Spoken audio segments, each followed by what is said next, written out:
Okay, great. Let's make a start then.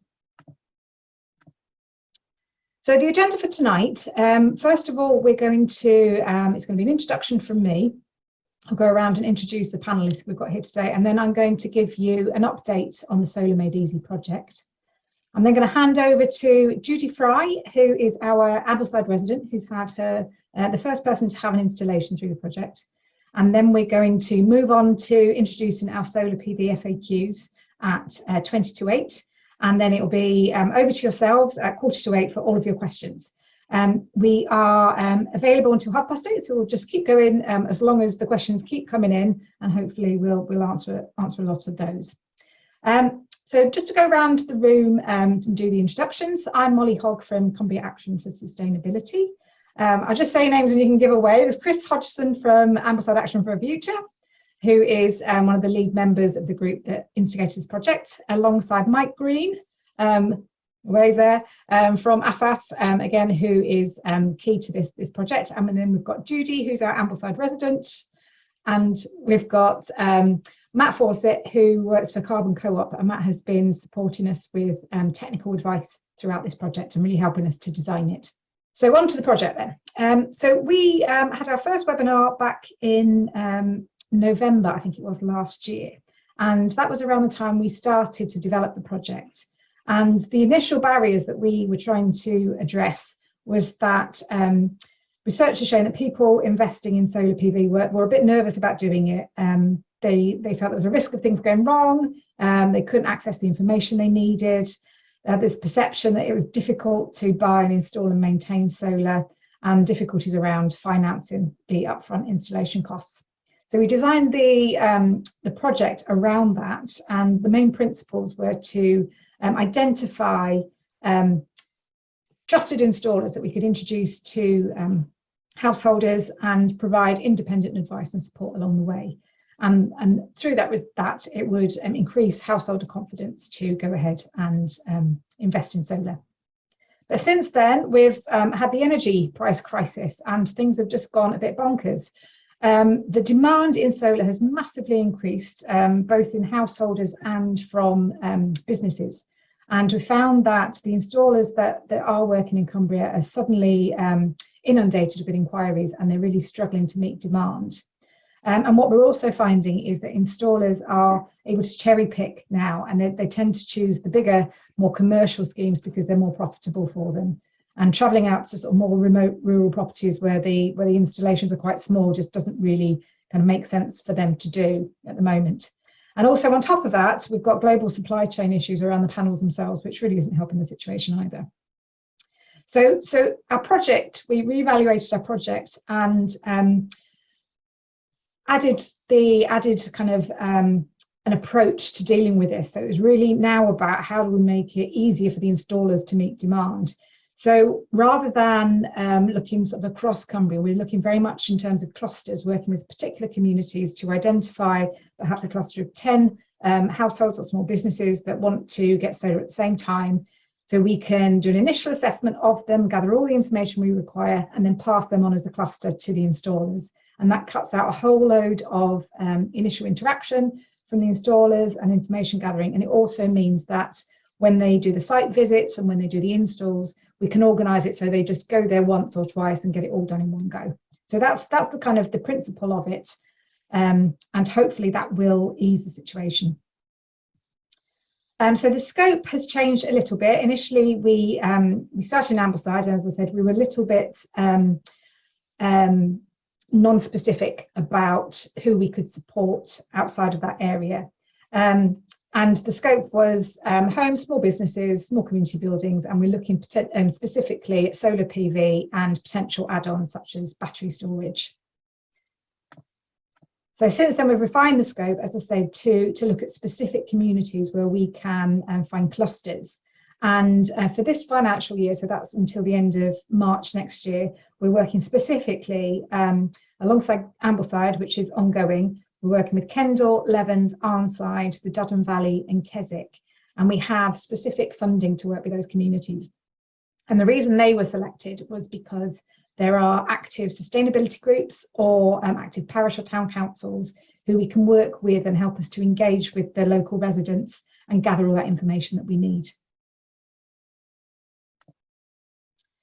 So just to outline the progress we've made in Ambleside. So we initially it was going great. We made a lot of progress. We had 2 pioneer sites, one of which was Judy's house, the other was a hotel. And it was quite lucky that one site chose one installer we were working with and one site chose the other installer. So we had the opportunity to really kind of experience working with both of them. Judy's installation is complete, which is very exciting for us. And the other installation, which is the Victorian House Hotel, is due to be done next week. So again, that's a really good milestone. We then had we then kind of entered into the energy crisis, and the 10 further households that we'd planned to put through the programme. We had problems with the installers being able to instantly quote for those. One lacked a bit of time and wasn't able to do site visits and do full quotes. So there wasn't a huge amount of information provided. And the other installer had to withdraw at that stage because they literally had too much demand to be able to respond. So we spent a bit of time working to find additional installers and further develop the cluster approach to make it a more attractive proposition. And we're now sort of back on track, and we've got those 2 installers. New installers are providing additional quotes for those 10 sites at Ambleside. And yes, hopefully lots of those will go ahead and we'll be able to, again, take stock, see what worked well and what we need to continue to refine. So in the other communities, we have been doing lots of work with the, I suppose, the lead groups, the lead contacts, the parish council or the sustainability groups in those communities to really explain the project and to start those conversations about rolling it out in their particular locations. So just a little bit more detail on that. So in Arnside, it's the parish council who's very supportive of the project. And we have conducted the solar PV mapping exercise there, which is what we did for Ambleside. This is the whole place, the whole town mapping done through an algorithm, bit of software that was developed with associates of Lancaster University. It's a really good engagement tool for identifying the potential of each roof in a particular area for solar PV. So the next step is to plan the engagement with Arnside. Very similar situation in Levens. It's the group we're working with is Green in Levens, which also has members of the parish council on it. We were down there just Monday evening at a public meeting, and there was general support from the community to go ahead, and we are about to commission the solar PV mapping for there. Duddon Valley is again a very similar situation. It's Sustainable Duddon is the group down there. We've done the solar PV mapping, and again we just need to plan the engagement and then sort of subsequent rollout with the installers. Kendal is slightly different. It's the town council who's leading, and that was on the back of the recommendations from the climate change citizens jury, and they're starting by looking at the larger sites for solar, which we might be able to help them deliver through community energy models, which is slightly different. They also have the solar PV mapping, which they commission themselves. So the household programme in Kendal might be a second stage activity. And finally, Keswick, we're working with Sustainable Keswick. Again, they've had the solar PV mapping through an earlier project. And with them, we're currently working on a slightly separate project, which includes, again, looking at larger sites for solar. So we're just talking about at what point we integrate the work with the smaller sites for the householders. In terms of rolling it out further and working with additional communities, so if there's people out there who don't sit in any of those communities and wondering whether or not we'll be able to help you, we're hoping we will. We're hoping that we'll be able to secure funding to continue this project beyond the end of March. And if we do, we'll be looking at communities again where we've got a local lead, somebody who's enthusiastic and can work with us to help engage with local residents, and whether that's the parish council or whether that's a sustainability group or just a couple of individuals who are up for working with us. So please do get in touch if you'd like to be considered to work with us at the next stage. So as I said, please do get in touch. You can email me. There's my email address there, molly.hogg@cafs.org.uk. So email me for different reasons. So if you are in one of those communities that we're currently working with, please do email me, and I'll put you on my list of people to get in touch with as and when we're ready to gather your information and pass you on to installers. And again, please email me if you would like us to, if you'd like us to support your community in the future. And also, if you're in one of those communities and you have a non-domestic building, so a particularly large roof that you think you'd like to get PV for and would like us to think about different solutions for financing that PV for you, please do let us know. In fact, we can potentially support larger buildings outside of those communities through another funding stream. So it's all a bit complicated, but do get in touch if you've got a big roof. If you're in a real desperate hurry and you want solar PV as soon as possible, you may wish to proceed independently because it will take a little while to get this going. Lots of people have asked me, lots of people in those situations, in that situation over the last 6 months have asked me who I can recommend. Unfortunately, we can't really recommend anyone specifically, and that's for a number of reasons. Whilst we've background checked these installers, we have only limited direct experience of them. So we've got experience of a couple of them quoting, and Judy's got experience of one installation, but it's not a huge amount for us to be able to confidently say, absolutely, that they're wonderful to work with. And also, we can't guarantee that they'll be able to respond to individual inquiries because they've told us they're not really kind of up for doing that at the moment. And also, we don't really want to kind of compromise this cluster approach that we've sold them. So we can't put you in touch. We can't be the kind of go-between in that situation if you want to go, if you want to proceed immediately.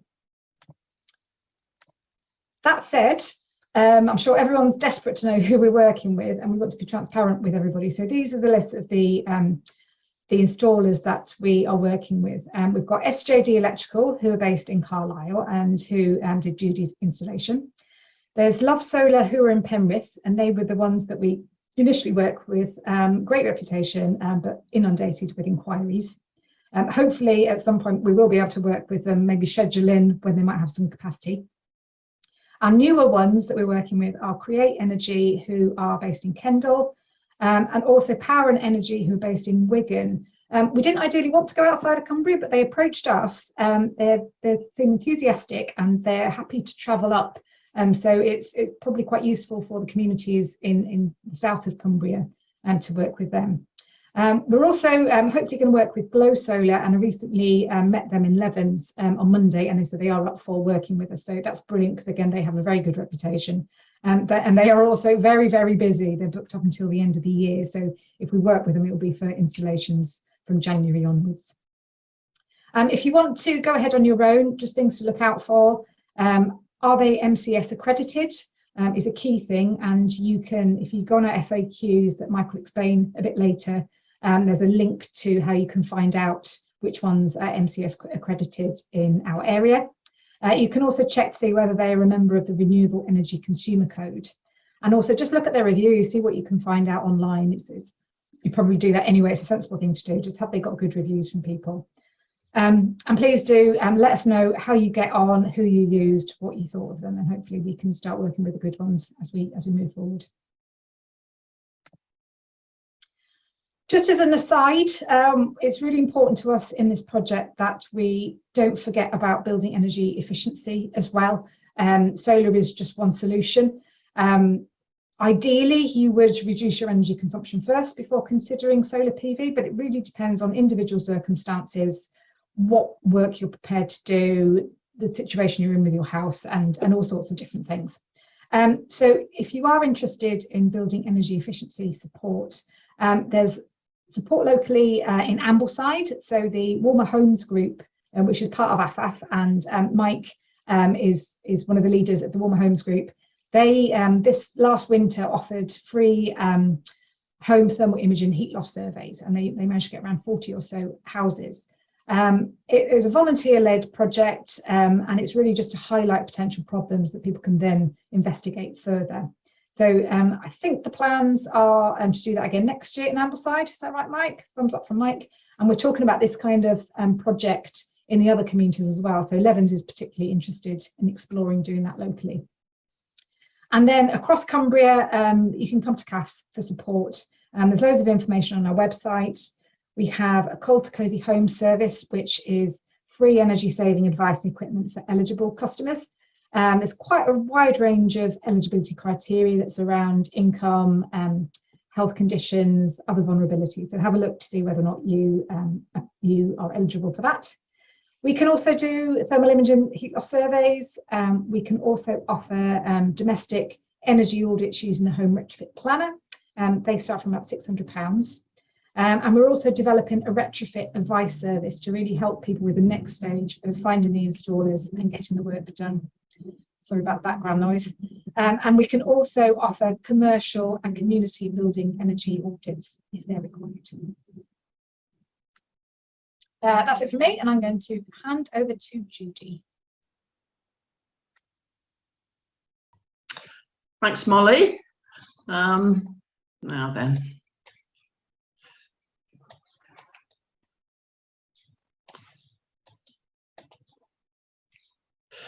Right, good evening, everybody. Here we are, this is our home. We've lived here for 5 years. We were, most of that time, quite keen to install solar panels, but as Molly described at the start, completely afraid of putting a toe in the water because we were, quite frankly, clueless. And so we heard about CAFs, we heard about the good work that it was beginning to do in Ambleside, and went along to the seminar because we felt that we stood a good chance here of getting our hands held a bit to do exactly as described, point us in the direction of recommended installers. We were really concerned that double glazing had become solar panel installation had become what double glazing was 40 years ago, in that a lot of people were jumping into the market and we couldn't be sure how reputable they were or how experienced they were. So we were looking for some help on that one. And along we went. And for all those of you wanting to see what a solar PV map is, this is the extract of the centre of Ambleside. This is our house here on Birch Road. And we discovered, to our great delight, that we had a roof with good solar exposure. We're pretty much we are west facing actually, and so we've got one half of the roof which is south facing, so that we got quite excited about that. And equally so did the other panelists that are here now, saying that this would make a good test site. And because we were keen to do it, we joined our name to the list, and we later found out that we'd been selected, which we were thrilled about. Let's move this. Right, okay. So we were given 3 names and called in 2 of them. The first one came along and gave us a good hour plus in-depth chat, which was our rapid learning process about solar PV, filled in a lot of the gaps that we just didn't understand. The second one just asked for a photo of the house, photo of the consumer unit, the size of the annual consumption, and the price of that we were paying for energy. So the first one that had come and talked to us sent the quote. The second one just sent a quote in based on those brief details that I'd sent through, and we were quite shocked at that. And had it been the other way round, we would have been floundering. But because we had that actual across the table chat with the first one, we felt we could cope with the second one. I made my feelings known to them, and we arranged an appointment, and the second one came along and chatted nicely with us, and we were fine from that point on. But I have mentioned it again, they were actually the ones that we chose, and I did mention it again while the installation was happening, that I was almost put off by just getting a quote, which in fact was for 12 on-roof panels and 1 battery, when in the end we went for 20 in-roof panels and 2 batteries. So we could have been pointed by just having that quote in a direction that we weren't really too keen to go. So that's the problem, again, as Molly has said, that the volume of business that they have is now such that they can't devote that level of time to everybody. So I think they are cutting down by giving you a ballpark figure and then coming along when you definitely show interest. Okay, so the decision-making process. We've got a south-facing roof. It's actually about 188 degrees. You obviously decide which of your roofs is going to be best. Then in roof or on roof, we've gone for in roof. The capacity for annual domestic needs is, I've got a different version of this talk here, but never mind, we'll carry on. Ours is 5,750 kilowatt hours, 2 batteries. The space that you need for the internal equipment, all the inverter, the meters and the batteries, is 2 by 1 of clear wall space. It needs to be on a wall, a solid wall. The location, ideally, probably in a garage, but we for reasons of the configuration of our house, chose a utility cupboard. Is planning permission required? Probably not. And it certainly wasn't in our case, because we're at the end of a cul-de-sac and you can't even see the whole of the roof from any point, let alone be offended by it. But if you're within the conservation area, or if you front onto a main road where the possibility of glint from the panels is likely to be an issue for traffic, then you need to make sure that you actually have got proper permission to go ahead, because it's the owner responsibility to do that. The installer won't do it for you. The payback period, they give you that information with the quote. It rapidly went out of date with the rising energy prices, and now it has gone out of date again since Rishi Sunak took VAT off all energy saving materials on the 1st of April. And there's other factors that come into play, such as taking advantage of EV charging.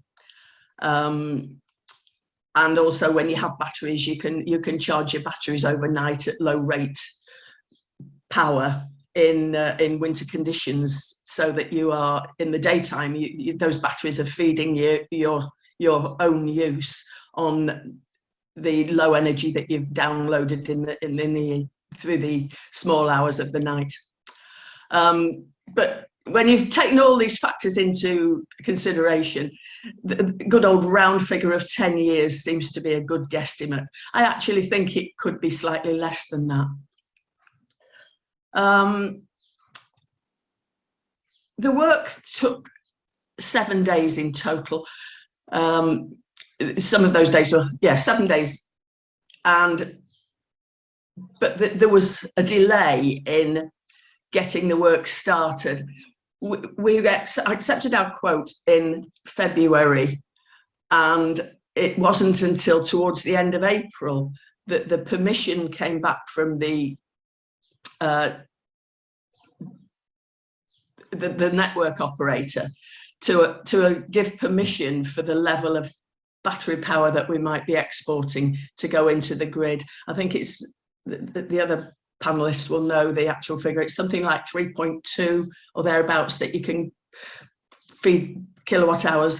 You can feed back without needing that permission, but anything that's potentially over that, you have to get a permission from the DNO, which in our case is Energy Northwest.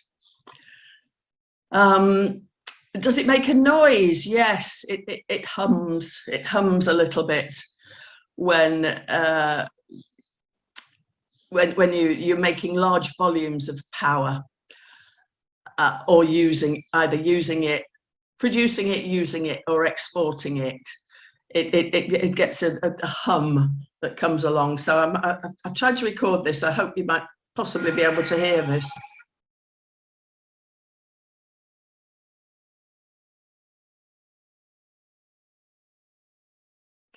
Okay, so that does slightly affect where you put the installation.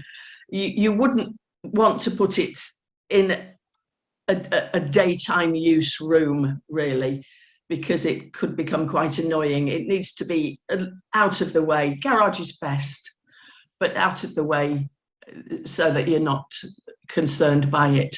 Whereas a lot of the time you would put a gas boiler in a kitchen.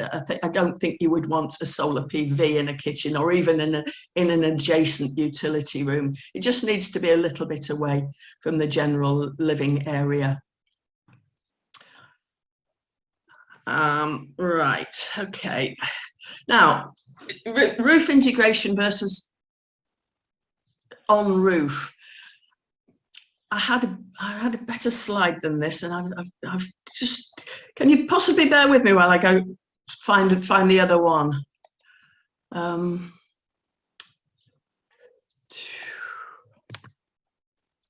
Just while Judith's looking for that, I don't think we could see the solar PV map when Judith showed it, so I'll just show that while I've got it on my screen if people wanted to see the map. You can see that. I think, if I'm right, I think this is Judith's house here. So the map, it creates these blobs on rooftops, and if you hover over the blob, it will tell you the approximate amount of panels that could fit on that roof and the estimated annual power generation from those panels. So you can see from Judith's house, 22 panels and 4,800 kilowatt hours. So yes, you can look at any of the roofs in town to do that, and the ones that don't have blobs haven't really got enough roof space or the right orientation to allow that potential. And I'll stop sharing mine now and pass back to Judith. Right.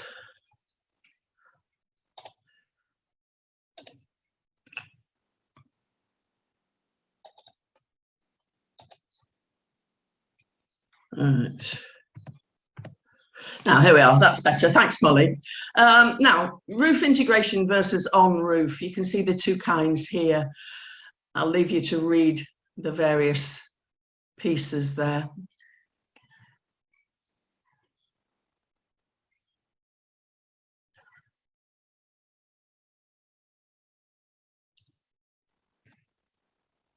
Those are the three arguments that integrated roof systems put forward, that theirs is better, but there is an additional cost, and from our supplier it was an extra £1,800 for in-roof against the on-roof, but that was slightly offset by the sale of the tiles that came off to make space for it, and we did get £460 for those tiles.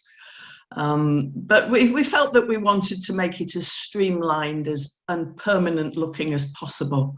So we chose to go for the in-roof system.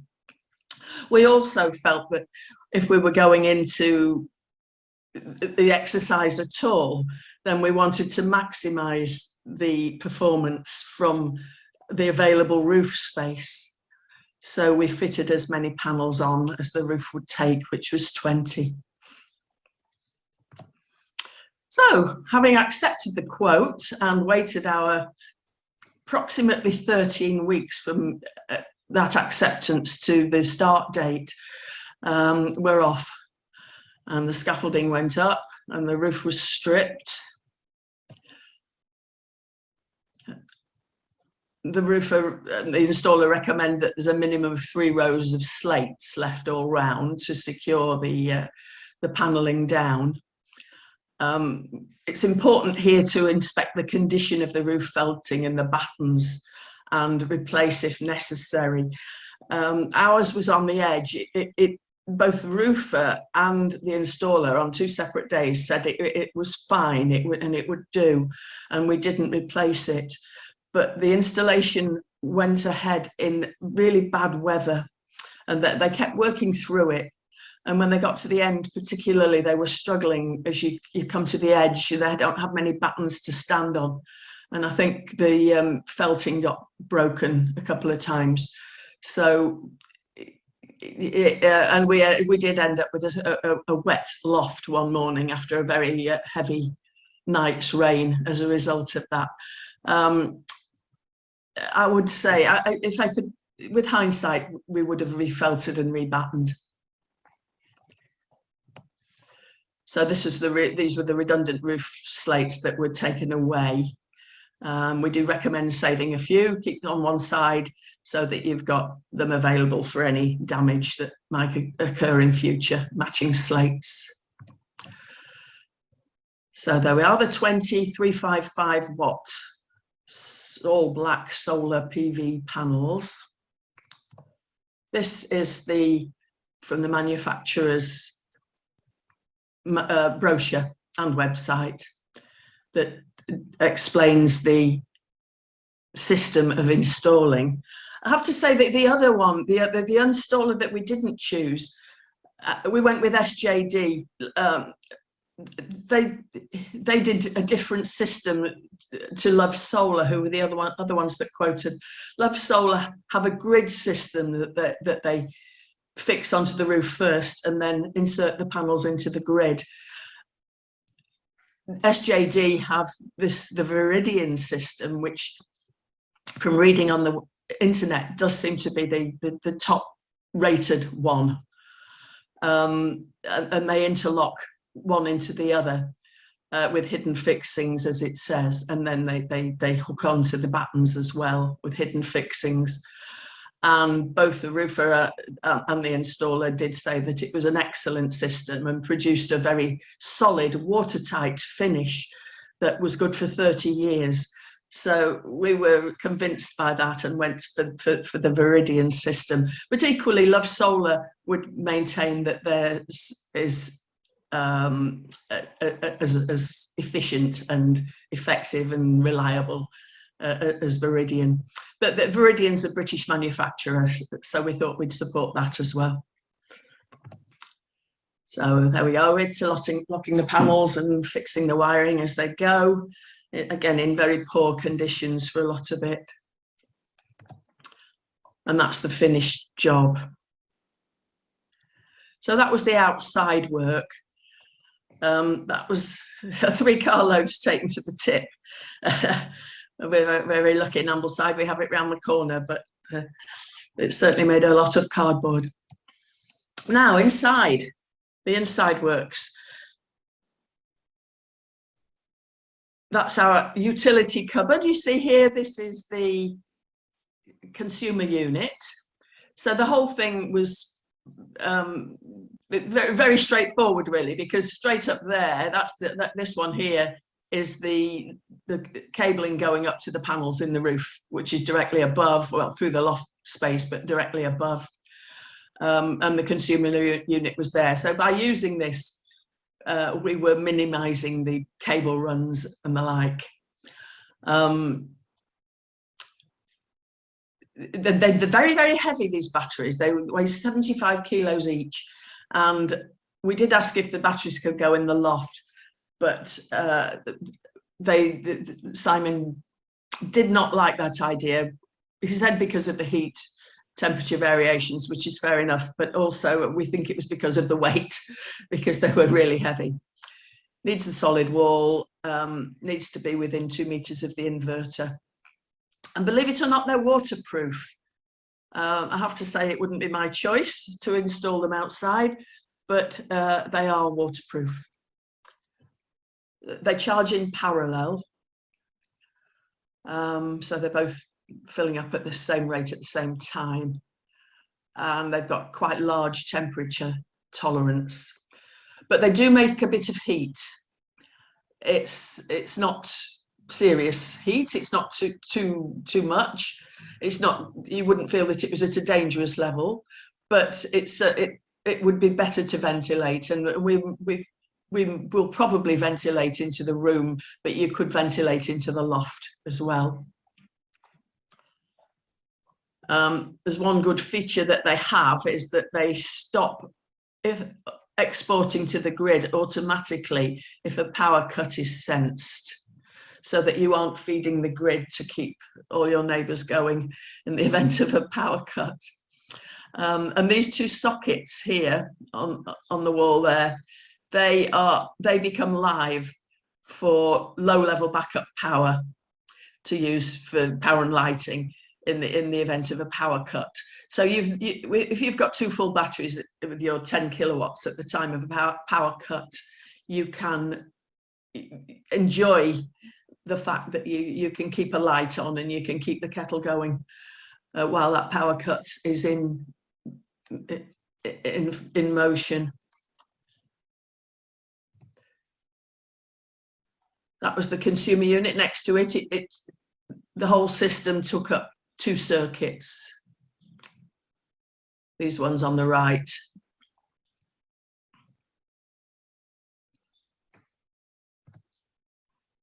In the panel above, just there, this panel here, that's where you get all the readouts for what's happening. And this is what it looks like when it's in full swing. So these are the panels that are producing 5.39 kilowatts at that particular moment. And this is the inverter. The direction of the arrows is obviously showing you the way the power is being pulled. It goes straight into the battery until the battery gets topped up. It seems to take a while to get to 100%. It slows down towards in the top 90s, but it does eventually get there. The function of an inverter is to change the direct current that comes from your panel or is stored in your battery into alternating current to be of use in your household here or with the grid.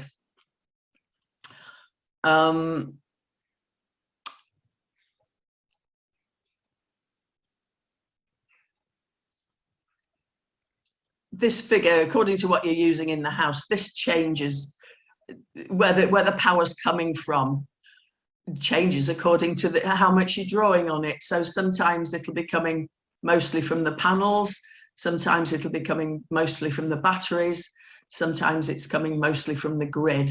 But at this particular moment, we were generating more than we were using and were exporting to the grid. There's various monitoring readouts available, and you can get an app to see it on your phone or your PC. There's a daily track record and a monthly daily total. This one's on the left is the various hours of the day. The one on the right are the days that it's in operation. In the 21 days since we've been operating, the least we've had is 7, which is this one, and the most we've had is 41. This is June. There was some back in May, but 41 to 7. So we're quite pleased with 41. There's a meter that gives you the total consumption, total production and total export, but we aren't yet metered for export, so that's not recording. And this one gives the position at any particular moment as to whether you are importing or exporting from the grid. I'll just go back to that's the one that gives you the total performance raised since the start, that one. And this is the meter that gives the in and out of the grid at any particular moment. That's just the main on-off switch.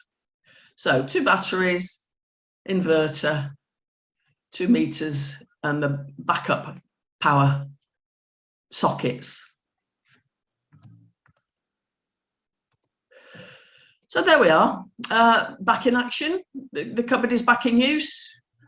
It's a general utility cupboard, but we will be careful to keep things away from it, from the batteries and the unit. We'll just be very aware of that and not overcrowd it.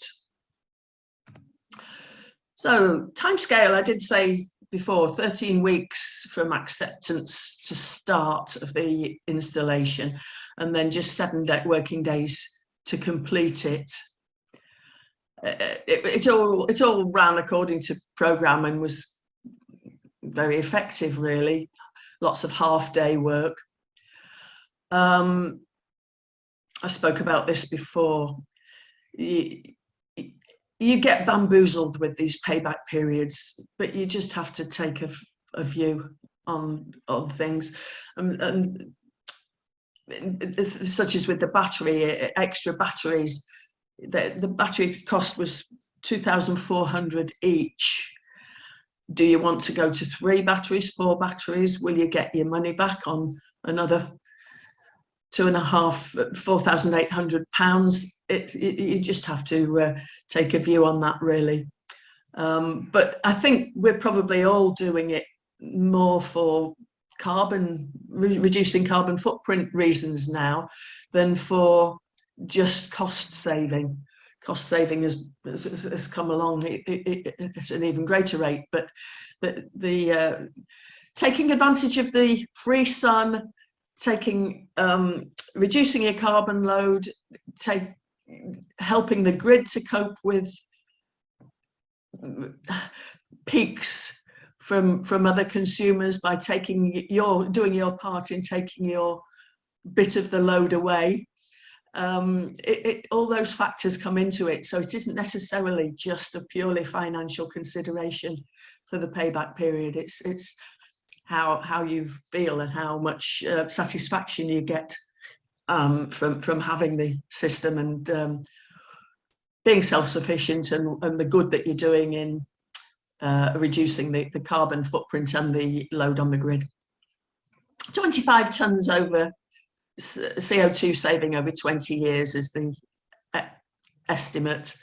And these are the warranties. The solar panels and the batteries, 10 years. The inverter and the generation meters, 5 years. And the workmanship was 2 years. And the workmanship with SJD is transferable to any other owner of the house.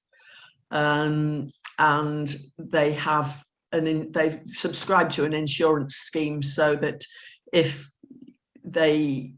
anything awful should happen to the business and that the business goes down, that you won't be left without that warranty because it will be backed up through an insurance scheme.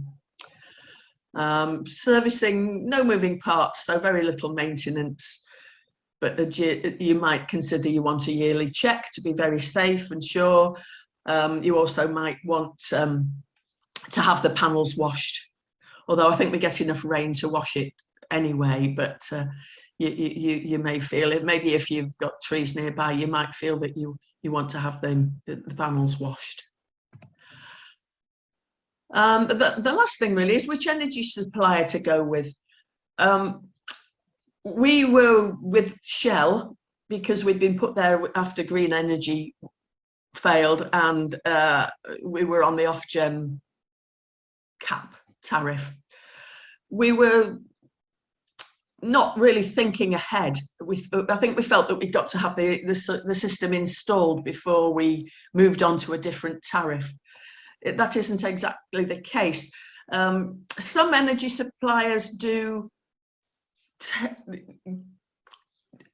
give you export returns, even without a smart meter. Simon gave us to understand, although I didn't quite get that. Shell didn't. And it seems that the Octopus outgoing tariff is the best one on the market at the moment.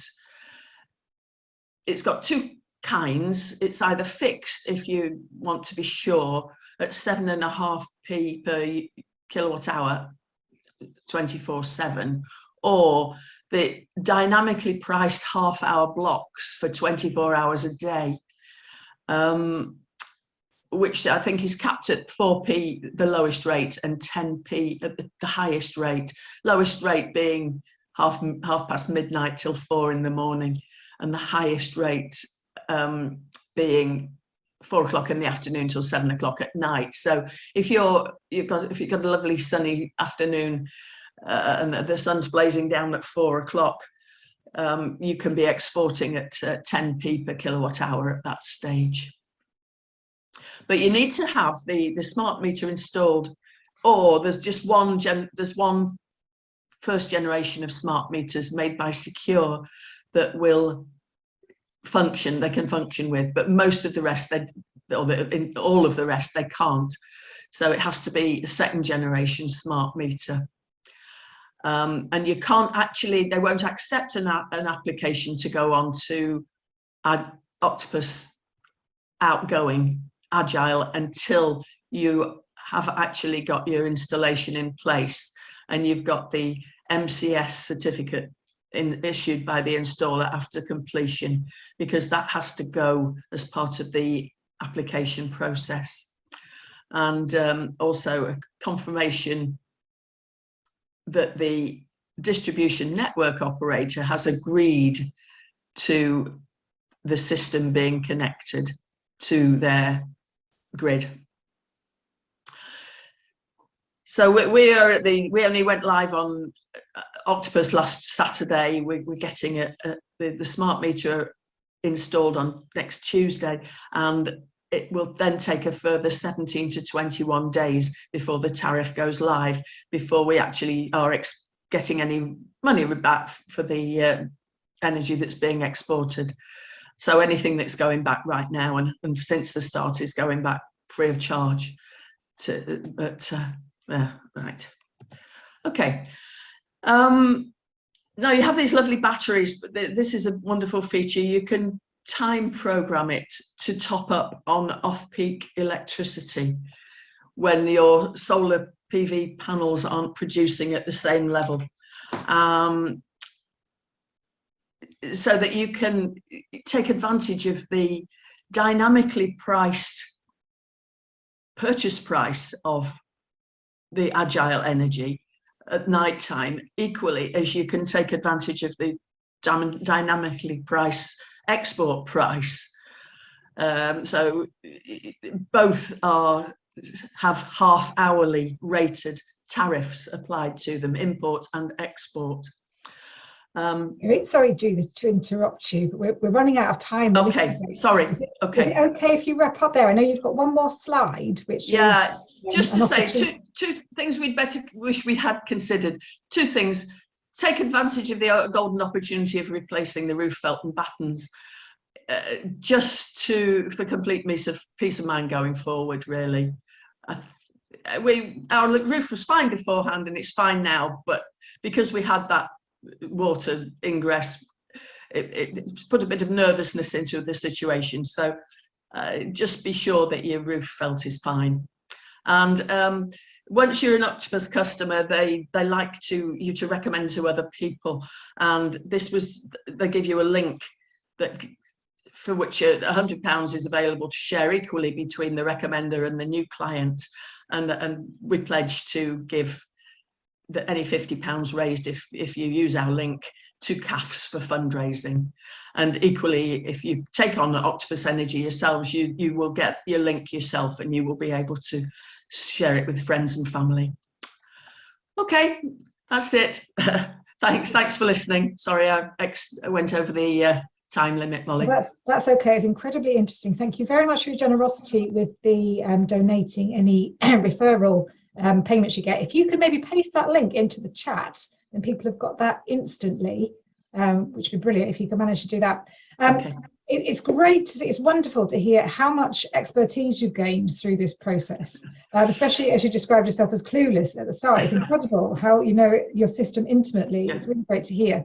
Without further ado, as we are a little bit running over on time, I'm going to hand over to Mike, who will do a very quick intro into our FAQs, and then we'll go straight on to your questions. Okay, thanks, Molly. I'm going to share my screen in just a minute or so. I haven't forgotten to do so at present. But just to introduce what I'm going to say, let me tell you, we've had solar panels for something like 12 years, and I've been carefully monitoring their performance over that period. And one thing I should say that we've had absolutely no problems with our solar panels, inverter, or anything else during that whole 12 years. I've also given one or two talks over the years about solar PV. So when the project Solar Made Easy came along to Ambleside, there were various people who began asking me some rather basic questions about solar PV. I mean, from things like, is my roof suitable? Issues that is about the direction they face, how much do solar panels cost, what's the payback time, how much electricity do they generate, etc. And all of this made me think it might be useful to set these questions and answers to them out so that people who wanted to find out the answers to some of these basic questions could do so. So we discussed this within the Solar Made Easy project and ultimately decided it would be useful to add them to the CAF's website. And in fact, this is what we did. So let me at this stage show you what I'm talking about by sharing my screen, which you should now be seeing in the form of the CAF's logo at the top of the page. Is that correct? You can see this. Can you see the page, Molly? Thumbs up? Or yeah, sorry, I gave you a thumbs up. Okay. Thank you. Of course, as soon as I began to think about the questions that people have been asking, lots more came to mind. And as I went through developing the answers and showed them to people like Molly and Matt from Carbon Co-op and a few others to comment on, we soon found lots more questions to ask, things like planning permission, etc. So this is what we ended up with in the end, a load of questions about solar panels. I originally wrote this as a Word document, but some web expert from CAFS has made this beautiful format. So you can find things like how much did they cost, and we've got some numbers there, a typical cost for a system of 12 panels, etc., etc. So in fact, various people I noticed have been asking questions in the chat, and quite a few of those are in fact answered here. Judy talked about her battery system, and we also realized that there are lots of people interested in battery storage, and installers, in fact, as well, will probably try to encourage you to install a battery as part of the system. And so we addressed some of the questions that people might have about using batteries, like financial return, how long can I expect a battery to last, etc. You get a warranty of 10 years, and probably not much more than that is the answer to that question. But for the most part, you will get a warranty of something like 10 years. But one thing I would say at this point is that if you are thinking about getting a battery, I would advise people to regard it as a separate part of the system and make sure you get a separate quote for the battery, so you can consider the financial aspects of the battery separately. So then, talking about financial aspects, we have put one or two broad numbers in the questions a bit higher up on the page, but thought it was useful to show how you could do one or two of these calculations yourself. I mean, Judy has talked about this as well. I think it is probably quite important that you do this. I think installers probably tend to be somewhat optimistic. I think they are required to give you some of these calculations, or if they do give you calculations, they have to follow a particular industry guidance in producing their quotes. But whether that extends to assumptions about inflation, etc., I don't know. We have not made any assumptions about inflation in here, so probably some of these estimates are a little bit pessimistic, and you may do a little bit better than the numbers you see here. But the fundamental number that we've got here about payback time is essentially the same as Judy, but it does depend how you use electricity. And so if you have got a battery, the payback time is probably something about 10 years or so. And as you add more, it does in fact come down to probably something like 10 years.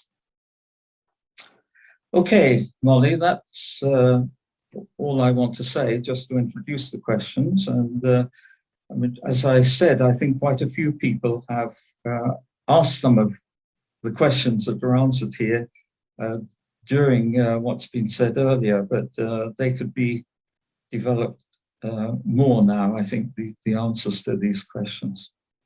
That's great. Thank you very much, Mike. And thank you for all your hard work in kicking the process off and writing the vast majority of those questions and answers. The plan is to keep those live, add to them, update them as we go along. I'm going to hand over to Chris now. Chris is going to facilitate our Q&A. Thank you very much for posting your questions. We'll go through the Q&A box. I think there's also been a couple in the chat that we've mostly answered, and I'll check whether there's any others that we haven't answered. So over to you, Chris. Thanks ever so much, Molly. Yeah, if you have put one in the chat, and you could just copy it across to the Q&A section, it will make sure that we pick them all up.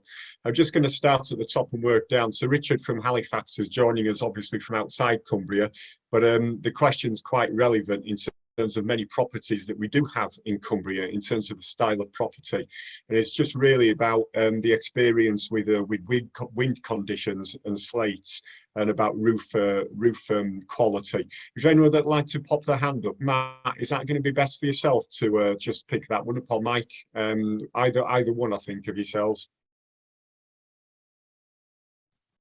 I could mention our experience. As I said, we've had the on-roof panels for 12 years. This means they're mounted about 4 to 6 inches above the slates.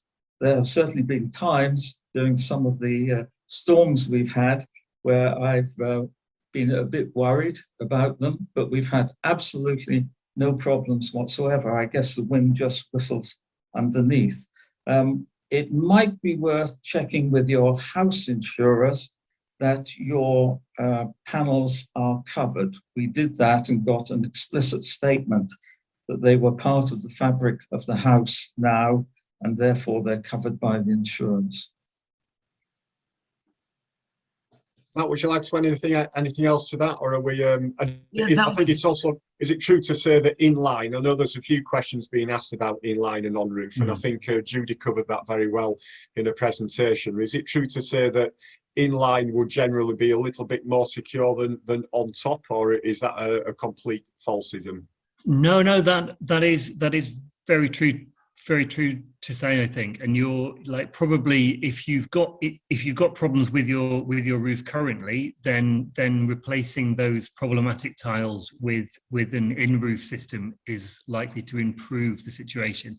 It's worth saying that we can't obviously comment on individual roofs, but if you have concerns, then it's worth raising these with your installer when they come to site, or even in your initial inquiries, and they can advise you on whether you need to get a roofer's expertise involved as well. So yeah, but I mean, we've had no issues, no panels flying off roofs and crashing into people's cars over here. So yeah, I think it's very much a safe bet. Thanks a lot, Matt. I'm going to keep moving and keep the pace quite fast. So Molly, could you just answer the next one, just about the solar PV mapping software? Yes. There's no particular name because it's not something that anybody can just use. The methodology for doing it was developed by a former student of Lancaster University, specifically for Ambleside. And we're now working with another colleague from Lancaster University who's like a software programmer, coder, kind of one of those IT whiz people. And he's developed an algorithm for doing the mapping based on that methodology. So we've just commissioned him on a community by community basis to do it. So it's possible, but it's something that we have to raise funds to do per community. Thanks ever so much. I think, Matt, this next one is going to be coming across to yourself, just about the software in the inverter system. Anyway, from a, let's read it correct, stop the software in the inverter from charging the batteries using the grid. Are you able to pick that one up, Matt?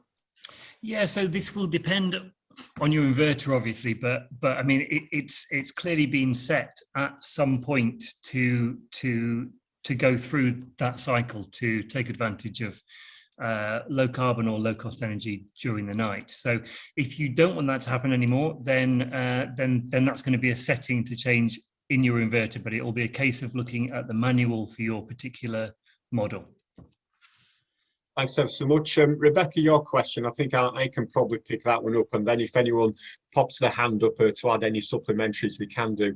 But in terms of how many panels to install, it really depends on a combination of factors. It will partly be to do with the size of your roof, its aspect, and it will be partly to do with your electricity consumption and the effective utilisation. So it's a combination of those factors, and a good quality installer should advise you on what the right number is for your specific case that we're talking about there. Happy with that answer, everybody? Great. Keep moving then.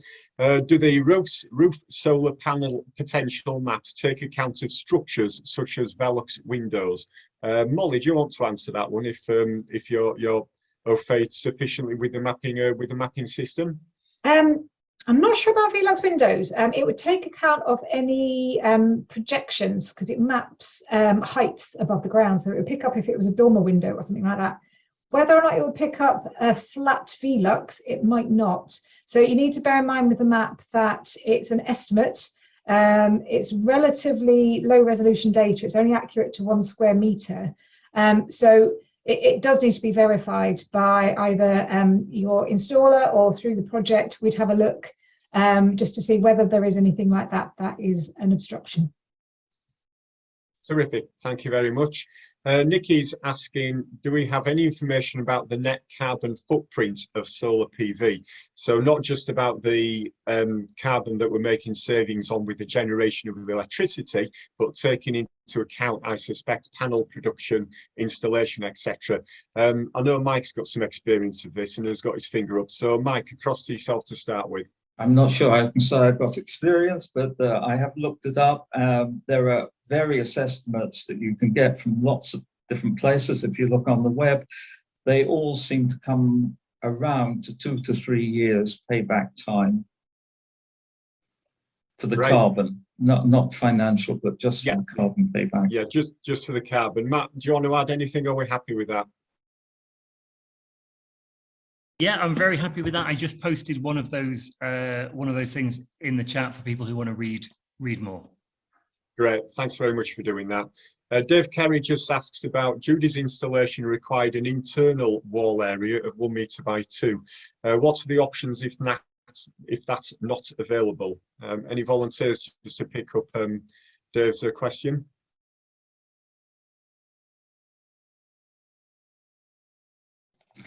I think that just makes it difficult. You've got to have the inverter, you've got to have cabling around, you've got to have a meter or two.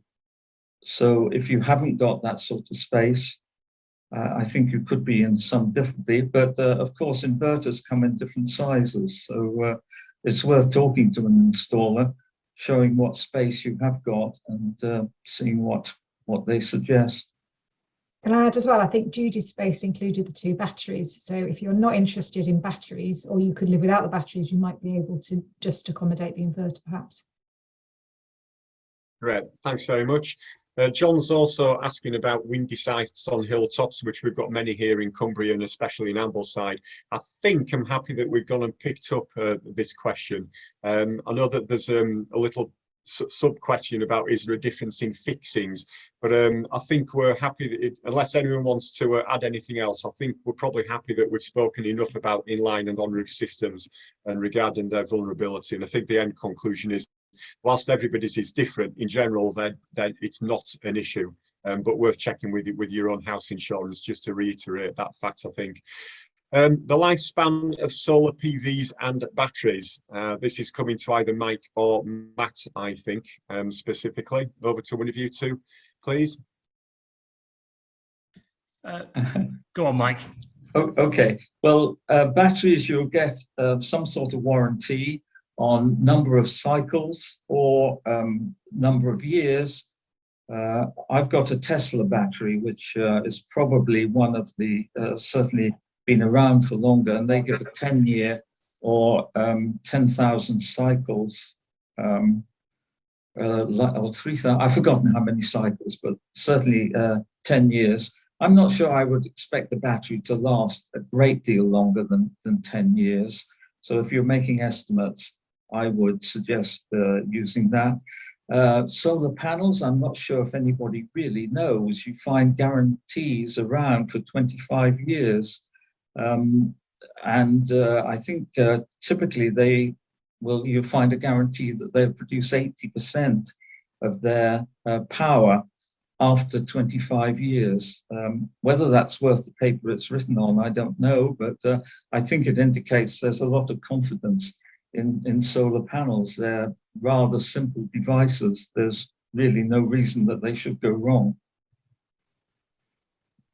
Brilliant. Thanks very much, Mike. Debbie, you've asked about the carbon savings. I think we've answered that one, and I think there's also a link in the chat if you did want to investigate that further.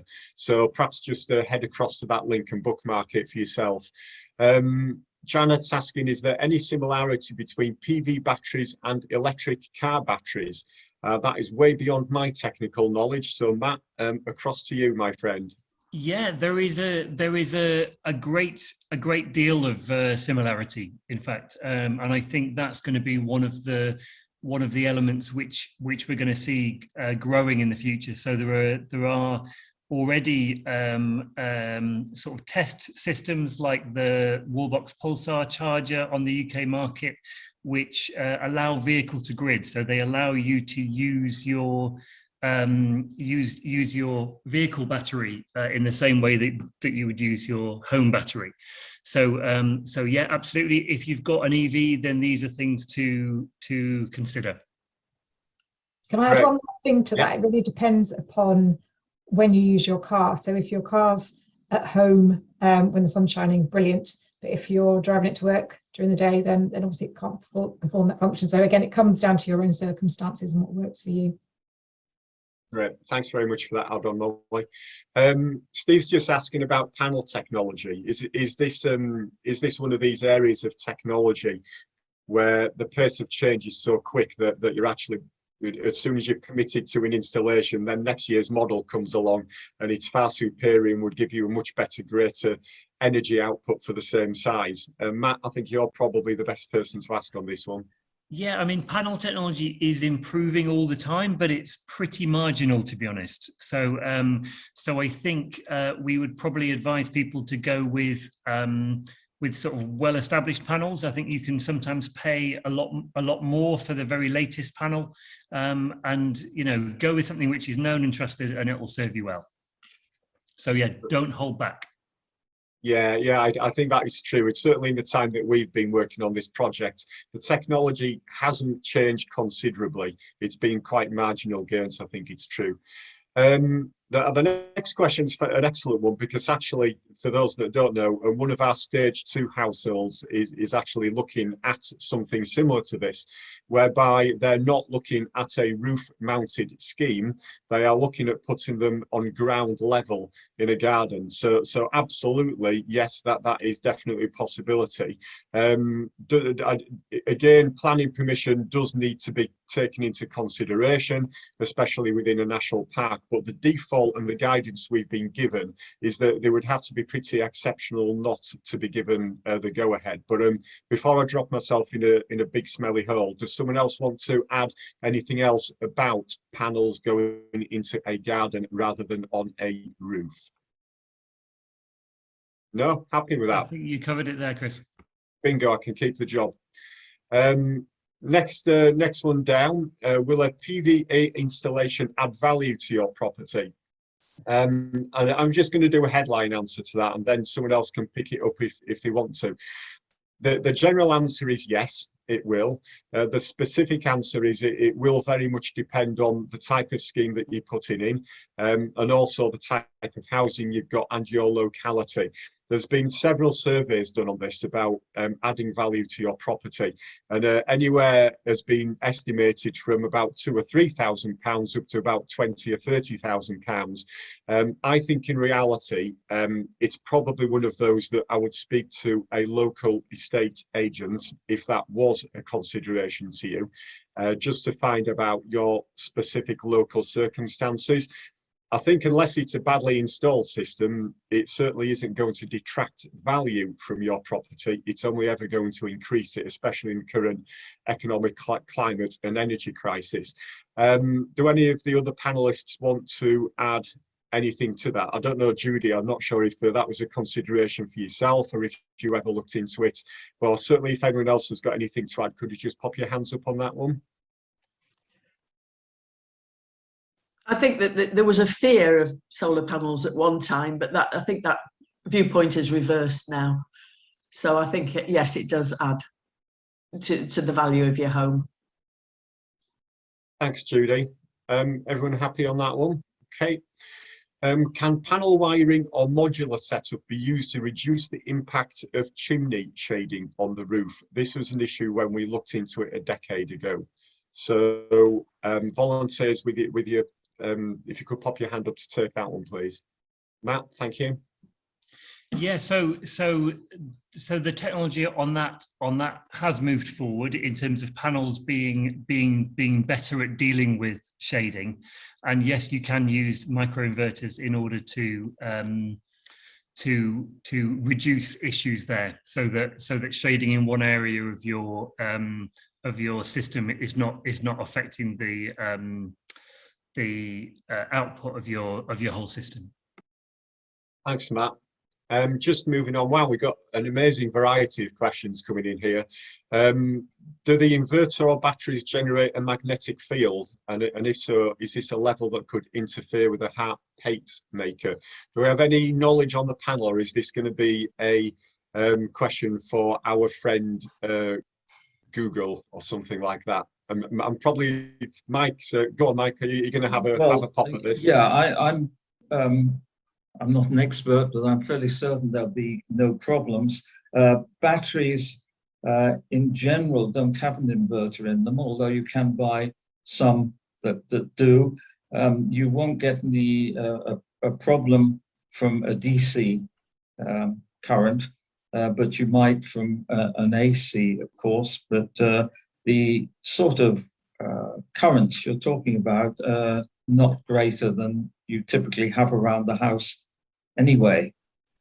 So if you're not bothered by your lead to your electric kettle, I don't think you'd be bothered by leads around inverters, etc. Thanks very much for that, Mike. Interesting one about the efficiency of different colour panels, i.e. is black less efficient than the black silver panels? Would anyone like to volunteer on this one, please? Yeah, I mean, I've not heard anything about them being less efficient. They're certainly, the black panels are the more fashionable at the moment and tend to be the more costly, and they are sort of more, people seem to find them more visually appealing, but their outputs still, you know, still perform in the same way from our experience. So Thanks no very better, much. certainly, and no worse. Mike, supplementary? Well, just to say that you'll get a statement of what the output is for each panel, and I think it's irrelevant. You should look at that rather than the color of the panels. But one thing perhaps related to this is worth saying, and that is the difference between in-roof and on-roof panels, because in-roof panels get hotter because they have no cooling underneath the panels. And when panels get hotter, they're less efficient. So if you have panels that are perhaps 20 degrees hotter than another set, you probably get 10% less electricity from them. This is noticeable on a very hot day, for example, with a brilliant sun shining. If it's a colder day, you'll get more electricity from that same power from the sun. Just to ask on the back of that then, do we have any knowledge or information about how less efficient an inline system is compared to an on-roof system due to the greater temperatures that they generate? It will be a few percent. So relatively small, I think sounds to be the answer. Maximum of 10, I think, but yeah, 5 to 10% perhaps. And as Mike says, likely only on very hot days, so which sadly we don't have a tremendous amount of here in the Northwest. Thanks, Matt. I think we're at the. I'm going to just shoot over to the chat and just see if there's any that we've missed out. I know there's been a couple of comments going on about a new installer that people have been using, Total Energy. I'm just going to see if there's any specific questions that we've missed. There's an additional one. Sorry, Chris, an additional one's just appeared from Steve at the bottom of the Q&A list. Excellent. Let's pop down to Steve's. Can the inverter and battery be located at a distance from the panels? I.e., for instance, a 3-story house, but you'd want the inverter in the garage next to the consumer unit. Does that represent an issue for anybody? Judy, how far were yours? Were yours two floors away in effect? No, there were only one, but I understand that it doesn't present any problem at all. They just run the cabling to wherever you wanted it to be. So you would be absolutely fine. Yeah, located 3 stories away from the roof. Yeah, no problem. That's my understanding anyway. Thank you, Judy. Happy with that, panelists? Anybody else? No loss of efficiency due to distance between your different floors? Great. Fairly clear one on that then, Steve, for you. I think that's the end of the questions. And 8:26, which is amazing. I am going to do, before Molly wraps up, just a public shout out to both, well, Matt and Molly, just for their superb expert guidance as a project team on this, and Judy for being brave enough to be one of our pioneer projects on our scheme. It's great we've actually got a scheme up and running. As we said, we would have loved to have had a much greater coverage of properties across Ambleside area by now, but it's a really difficult marketplace finding the installers that are able to go ahead at this stage. There's a huge amount of competition and demand out there at the moment. But with that, I'm just going to pass it across to Molly. But thanks for all posting a terrific set of questions there. Thank you.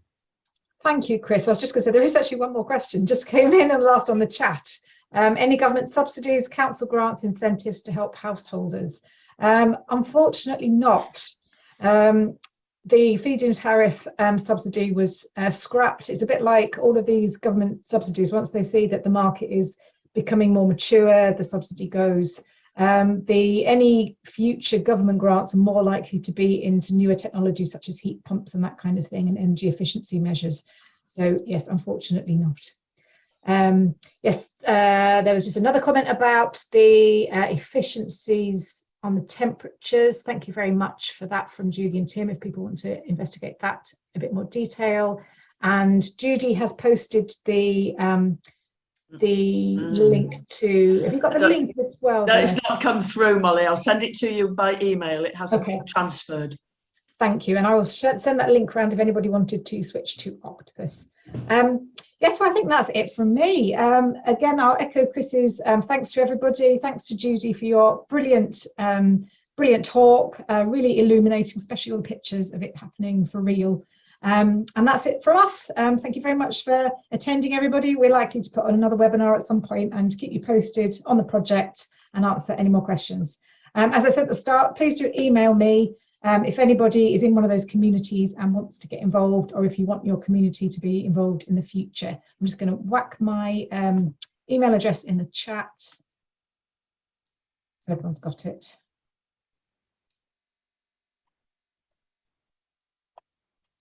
Okay, well, thank you very much and goodbye, everybody.